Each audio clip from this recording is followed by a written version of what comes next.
Eu vou só falar de alguns temas que não teve ainda tempo para abordar, mas que penso que sim a pena termos em conta. Mas antes disso, quero contar-vos uma história. Ali perto de... Eu vivo mesmo junto a Conímbega. E perto de Conímbega, a cerca de 6 km, existe uma vila romana do Rabassal, construída por volta do ano 400, já na fase de decadência e pouco antes da queda do Império Romano, que tem uma coisa muito característica, que aquela vila foi construída fora da cidade, numa altura em que a cidade de Conímbega e todo o Império Romano estava em profunda decadência. Já nem sequer havia... O Estado estava falido, o Estado romano, não havia dinheiro para fazer as obras públicas de manutenção dos esgotos públicos, a manutenção do aqueduto que abastecia a água de Conímbega, para manter a polícia, para manter os tribunais, para manter aquela escassíssima educação que havia. Apesar de tudo, como elite, a cidade estava, por falta de investimento público e por falta de verba do investimento público, estava decadente. A cidade estava moribunda. E, no mesmo instante isto acontecia, construiu-se a Vila Romana do Rabassal, que é, de longe, uma vila romana, é, na verdade, uma quinta. Não é? Portanto, não é uma vila como nós entendemos modernamente. E que tem um palácio que é muitíssimo mais sumptuoso que qualquer estrutura palaciana que haja na própria cidade. E que contrasta, os arqueólogos ficam, de facto, surpreendidos pelo contraste que existe entre a decadência da cidade e o esplendor daquela vila. O que é que acontece? Aquela vila é uma manifestação arqueológica em Portugal de um fenómeno que se deu no Império Romano que alguns historiadores de economia chamam a Síndrome de Roma. Isto é uma fase de decadência de um país, de um império, de uma nação, em que as elites, a partir do momento em que se assenhoriam dos monopólios essenciais da terra, das águas e das transmissões comerciais, assenhoriam-se disso, deixam de pagar impostos, transferem a carga fiscal apenas para a plebe que não tem esses mesmos rendimentos, fazem apenas uma tributação sob a forma de tributação do trabalho e não do património. É igual a dizerem-me que eu vou lá ter. Pode ser. Eu vou lá ter. Até já.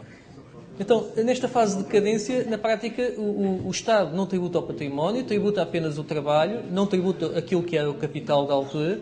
O Estado está falido, não mantém infraestruturas e com as rendas de monopólio dessa elite constroem-se essas vilas absolutamente sumptuárias. Na verdade, o Império Romano depois acabou, esse foi um dos fatores que conduziu à queda do Império Romano, é porque já nem sequer havia condições para manter um exército em condições, para manter polícia, para manter a mais pequena organização administrativa do Estado. As elites tinham fugido das cidades e tinham-se encerrado em condomínios.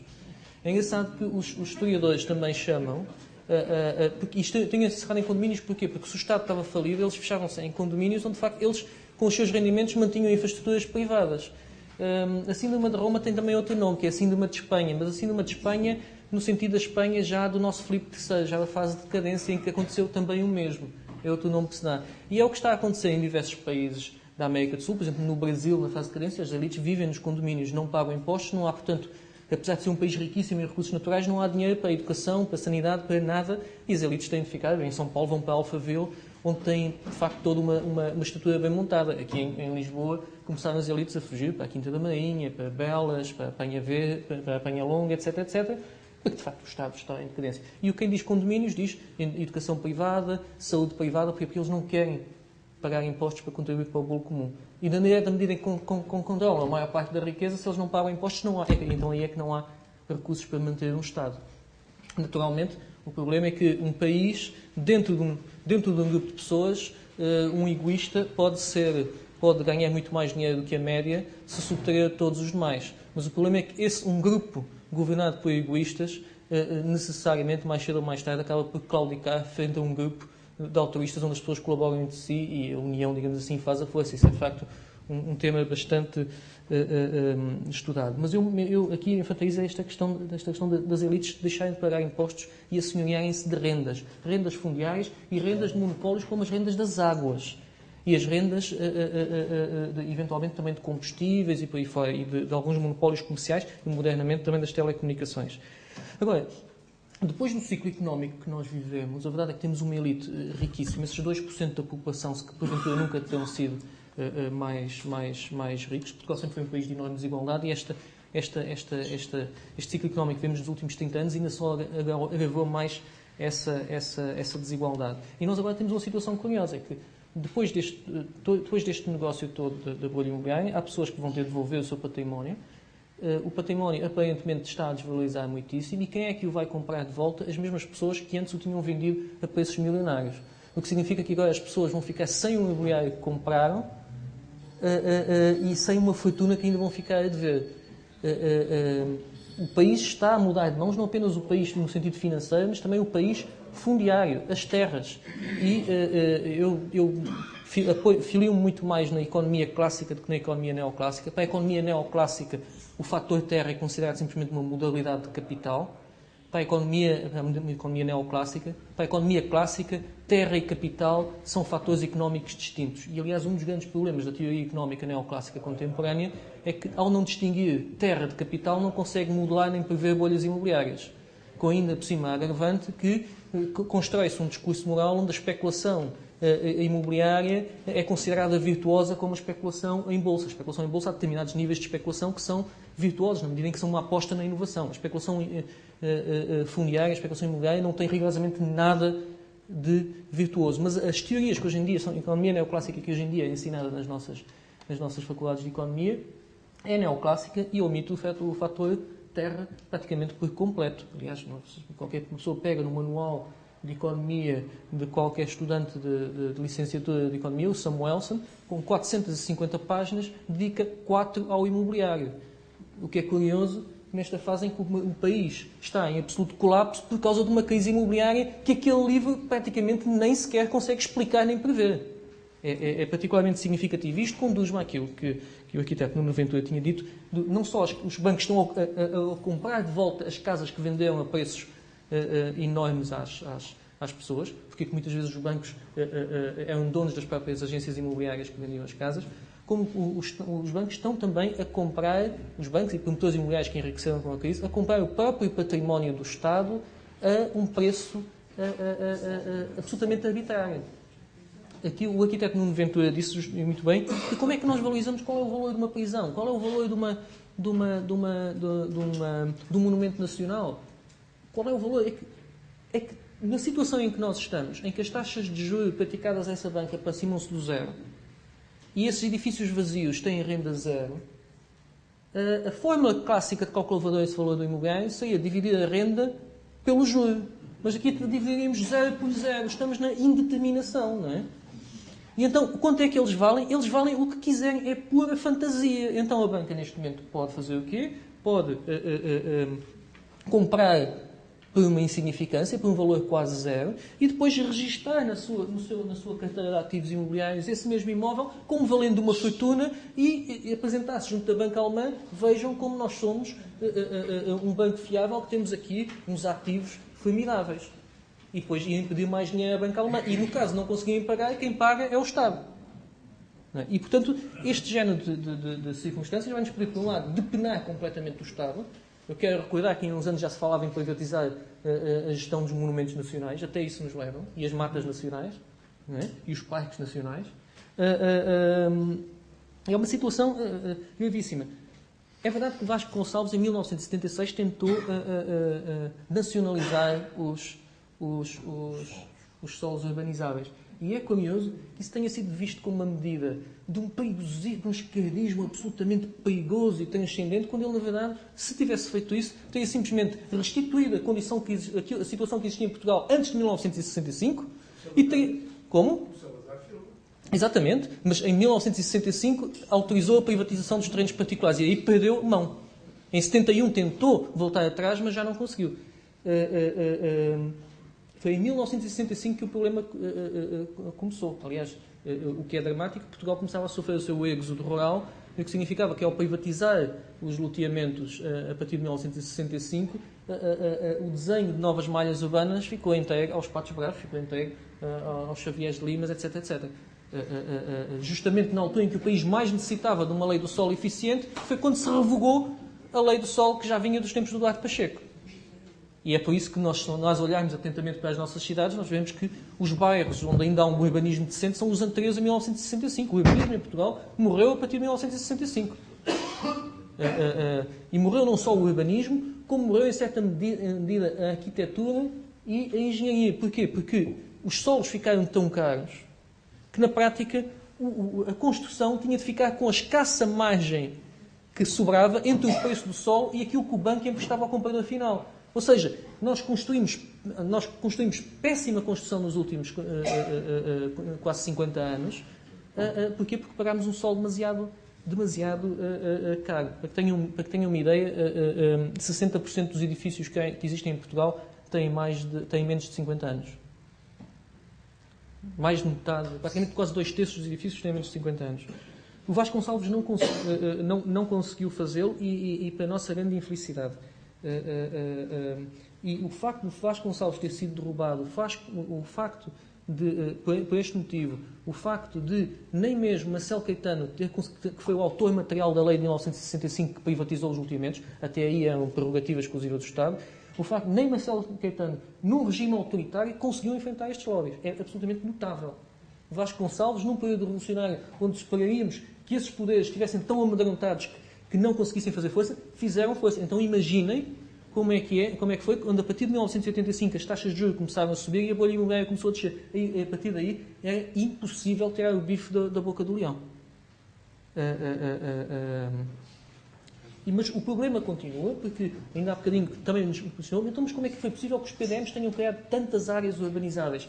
É porque criar áreas urbanizáveis é criar papel moeda. Num contexto de bolha imobiliária, um papelinho a dizer que está autorizado um loteamento vale milhões. Cria-se o candidato à autarca, na prática, faz-se apoiar por todos os promotores imobiliários do seu município, que prometem financiar-lhe a campanha em troca de alvarás de loteamento, não custa nada a quem emite o alvará de loteamento, mas depois, mais tarde, alguém vai pagar a fatura, como nós vemos. E muito desse excedente de habitação foi criado para isso, para pagar os favores políticos e para criar ativos financeiros, para criar aquilo que o Carlo Pauliani chamava mercadoria fictícia. Criou-se mercadoria fictícia e agora nós vamos ter todos de pagar com moeda efetiva. Agora, o que nos leva à questão da moeda e do Estado. Se é possível nós termos um Estado sem termos moeda própria. O euro é um Estado, diz que é uma moeda sem Estado. Eu acredito que o euro é o marco, na verdade. Quem controla a política monetária é a Alemanha. E aqui uma coisa precisa de ser dita a propósito da Alemanha e da corrupção, que não é só portuguesa. Há vários estudos que já estão documentados, e já falei com ele, já falei com alguns economistas académicos e tudo mais, portanto esta investigação não é minha, mas já está perfeitamente documentada, que nós vivemos, como sabem, a partir de 1996 até 2007, circunstâncias de descida das taxas de juros, mas umas condições muito peculiares. É que quando em 1995 nós assinamos o Tratado de Maastricht, e quando convertemos as moedas nacionais numa expressão facial do euro, vemos uma designação facial do euro, pactuou-se que deveria haver uma convergência das taxas de juros em toda a Europa e das taxas de inflação. Que situação é que nós tínhamos na Europa na altura? A Alemanha estava em crise, não conseguia exportar, a China ainda não é um importador de bens alemães. Então o que é que se determina? Portugal na altura estava com taxas de juros estava com inflação a 12%. A Alemanha estava com uma inflação à volta de 4%. Se nós fôssemos criar uma taxa de juros única para toda esta zona euro, iríamos ter uns problemas. É que, das duas, uma. Ou a taxa de juros na Alemanha subia muito, a taxa de juros na Alemanha estava a 6% e a inflação estava a 5% na Alemanha. Em Portugal, a inflação estava a 12% e a taxa de juros a 13%. Há um problema, é que se nós baixássemos demasiado rápido a taxa de juros, se a taxa de juros se tornasse inferior à inflação, o que é que acontece? Criávamos juros reais negativos e quem quer que tivesse o seu dinheiro depositado no banco iria perdê-lo. Portanto, isto na prática, criar uma situação de taxas de juros reais negativas é obrigar os aforradores a levantarem os seus depósitos e gastarem em qualquer coisa. E podiam gastar em duas coisas. Gastaram maioritariamente em imobiliário, para especular com o imobiliário. Mas também gastaram em bens que normalmente, de preferência, bens que necessitem de empréstimos para ser adquiridos. Quer dizer, o consumo normal, uma pessoa não vai pedir empréstimos. Numa situação de taxas de juros reais negativas, a solução sábia é pedir emprestado.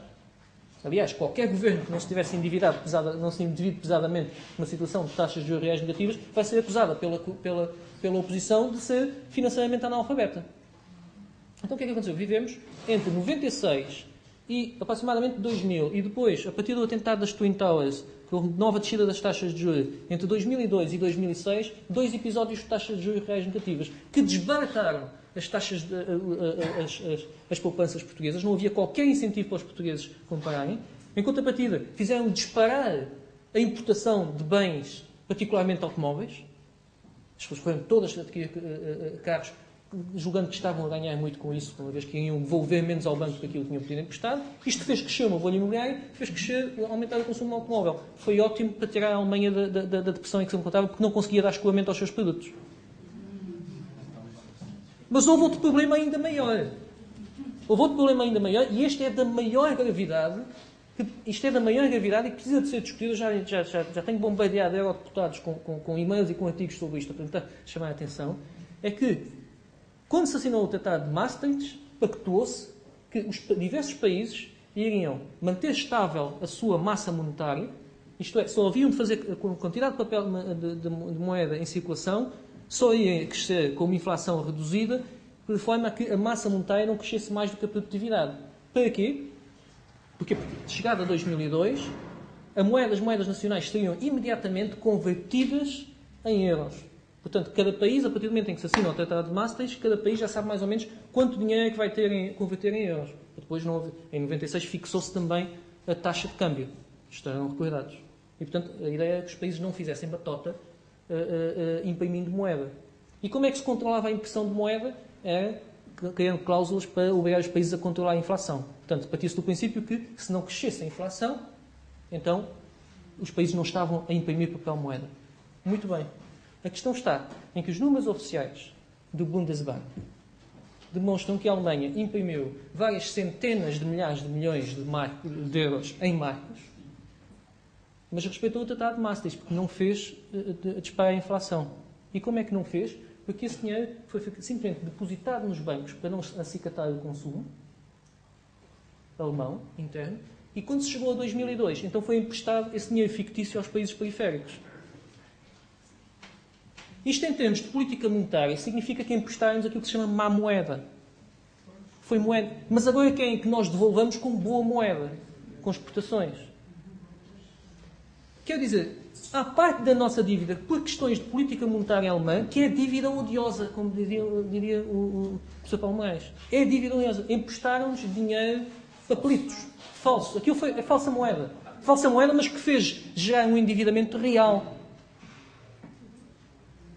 E que, entretanto, também, além dos efeitos que tem, a taxas de juros reais negativas tem um efeito extremamente perverso a vários níveis. Um é que, como fazem, se as taxas de juros descerem muito depressa, o imobiliário cresce tão mais rapidamente do que quaisquer outros, dão uma rentabilidade. A própria especulação a curto, não é? Portanto, ir revendendo o imobiliário, dá tais rendimentos a curto prazo que o que se passa passa a haver um estímulo para desmantelar a atividade industrial e agrícola.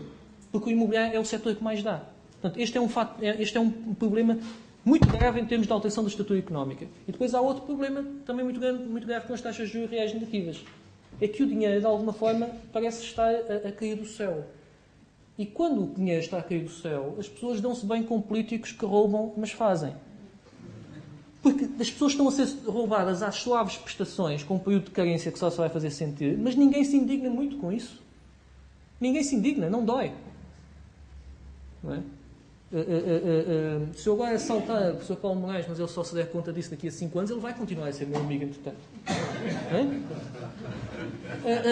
Mas foi isso o que aconteceu. Esta história do roubo, mas faz, também tem muito esta explicação. E agora que deixámos de ter taxas de juros reais negativas, pelo menos para o consumidor normal, não é? Para os bancos continuam a ter taxas de reais negativas, mas não os consumidores. Então aí, agora nós já começamos a perceber que estamos a ser diretamente roubados. E a corrupção agora, nota-se, como dizia o Warren Buffett, não é? Agora que a maré baixou é que já vemos quem é que andou a nadar nu. Não é? Agora que a maré baixou. Isto leva-nos à questão da corrupção, da democracia e da máfia, e da questão do poder dos bancos e dos principais grupos financeiros no governo. É engraçado porque é que a máfia nasceu na Sicília e porque é que a máfia e porque é que na Grécia ninguém paga impostos.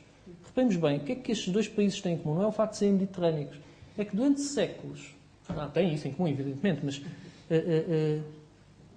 ambos estes países, durante séculos, aliás, no caso da Grécia, milénios, foram governados por potências estrangeiras. A Grécia Antiga foi governada primeiro pelo Império Romano, depois pelo Império Bizantino, depois pelo Império Otomano, depois em 1840 instalou-se uma dinastia alemã, a alemã dinamarquesa, que governou até aos anos 60, depois vieram a ditadura dos generais, isto é, há 2000 anos que os governos, até a implantação da democracia, quando a queda da ditadura dos coronéis na Grécia, os gregos nunca serviam no seu governo. Os governantes eram sempre outros. Pagar impostos era pagar dinheiro a pessoas que não os representavam. E o mesmo na Sicília. A Sicília foi governada por romanos, por normandos, por árabes, pelos bourbons espanhóis, pelos bourbons ingleses, e depois, finalmente, pelos italianos, pelos saboias, que eram piemonteses, que nem sequer se sentiam mais franceses do que italianos. Durante toda a sua história, os governantes eram estrangeiros e ninguém se identificava com eles e, portanto, criou-se a máfia, que era um grupo de resistentes contra o governo. Era um Estado dentro do Estado. É engraçado porque aqueles guardas presidenciais que há em frente ao palácio do governo grego, com aqueles pompons que vocês conhecem, o nome deles acho que são qualquer coisa como cleptócratas. E porquê? Porque os cleptos eram os guerrilheiros que combatiam os ocupantes muçulmanos, que eram os bandoleiros que iam assaltar os otomanos, os governantes otomanos. Portanto, na prática, eles agora orgulham-se de ser governados pelos herdeiros dos cleptócratas. Mas cleptócratas no bom sentido, em que a máfia é boa. E na Sicília as pessoas também mais depressa durante muito tempo se identificaram com a máfia do que com o Estado. Agora, o que se passa agora em Portugal é que a corrupção estendeu-se a um tal ponto que as pessoas já não se revêem no governo. E que quando as pessoas já não se revêem no governo, o Estado passa a ser um filão que é preciso assaltar antes que outros o façam em nosso lugar, antes que essa espécie de entidade estranha que se apossou dele. Portanto, combater a corrupção é também defender a democracia, porque senão ninguém se identifica com aqueles governantes e, a partir daí, entramos numa espécie de guerra civil leve, onde ninguém confia em rigorosamente ninguém. E, bom, basicamente é isto que tinha para dizer. Obrigado.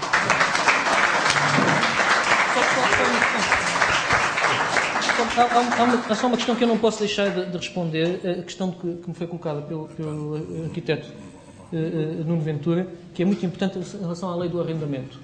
A lei do arrendamento foi revista, permitindo que as pessoas sejam agora despejadas ao fim de 3 meses. Não é? Na Espanha são despejadas ao fim de 10 dias. O objetivo desta lei é, evidentemente, acabar com o mercado de arrendamento. Há 2 formas de acabar com o mercado de arrendamento. É dar demasiado poder ao senhorio, e aí ninguém quer ser inquilino, ou dar demasiado poder ao inquilino, e aí ninguém quer ser senhorio. E porquê é que é interessante matar com o mercado de arrendamento? Porque quando todas estas casas vazias começarem a ser arrendadas, a renda vai ser insignificante. E a partir do momento em que a renda começa a ser insignificante, começa a reinar a verdade de saber quanto é que o imobiliário vale. Quando se souber quanto é que o mercado imobiliário vale, a banca arrebenta. Enquanto elas estiverem vazias, a avaliação imobiliária faz-se, a estimativa do preço faz-se por avaliação. Criam-se modelos mais ou menos fictícios, enfim, é tudo o que uma pessoa quiser, é ficção científica. Se a casa estiver arrendada, calcula-se diretamente a cotação e calcula-se o rácio, o quociente entre a renda e a taxa de juros. E no instante em que 1,5 milhão de casas vazias começarem a estar arrendadas e não houver procura para elas, em muitas zonas do país o valor das casas vai ser 0, aí o sistema financeiro vai ficar exposto. E, portanto, o que é importante é matar o mercado de arrendamento, dando a entender que, na verdade, ele está a funcionar. Mas esta lei não vai funcionar de maneira nenhuma, até porque, reparem, 3 meses de despejos para o mercado de arrendamento. Eu venho de Coimbra, onde há 20 mil estudantes a arrendar quartos sem qualquer tipo de contrato.